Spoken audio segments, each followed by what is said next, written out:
ప్రైసెలా వాక్య ధ్యానం. మరియా ఆమె సహోదరి అయిన మార్త అనువారి గ్రామమైన బెతానియాలో ఉన్న లాజరు అను ఒకడు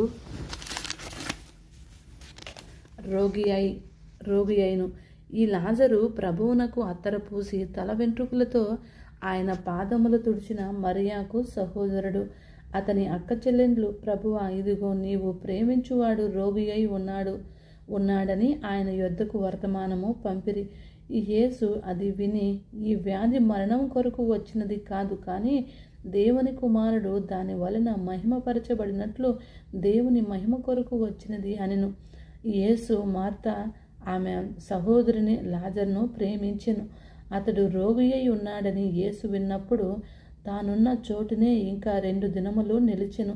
అటు పిమ్మట ఆయన, మనము యూదాయకు తిరిగి వెళ్ళుదుమని తన శిష్యులతో చెప్పగా, ఆయన శిష్యులు, బోధకుడా, ఇప్పుడే యూదులు నిన్ను రాళ్లతో కొట్టి చూచుచుండరే, అక్కడికి తిరిగి వెళ్ళుదువా అని ఆయనను అడిగిరి. అందుకు యేసు, పగలు 12 గంటలున్నవి కదా, ఒకడు పగటివేళ నడిచిన ఎడల ఈ లోకపు వెలుగును చూచును గనుక తొట్రపడడు.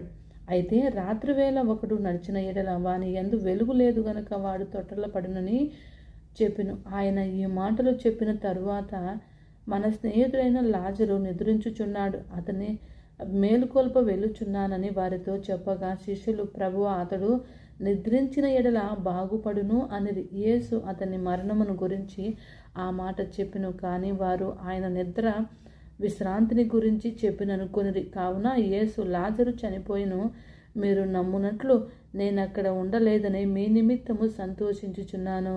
అయినను అతని యొద్దకు మనము వెళ్ళుదుము రండని స్పష్టంగా వారితో చెప్పెను.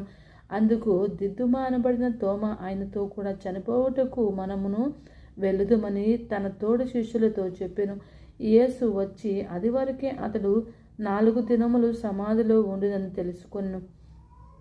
బెతానియా యెరూషలేమునకు సమీపమై ఉండెను. దానికి ఇంచుమించు కోసెడు దూరము గనుక యూదులలో అనేకులు వారి సహోదరుని గురించి మార్తాను మరియాను ఓదార్చుటకు వారి యొద్దకు వచ్చియుండిరి. మార్త యేసు వచ్చుచున్నాడని విని ఆయనను ఎదుర్కొన వెళ్ళెను, కానీ మరియా ఇంటిలోనే కూర్చుండి ఉండెను.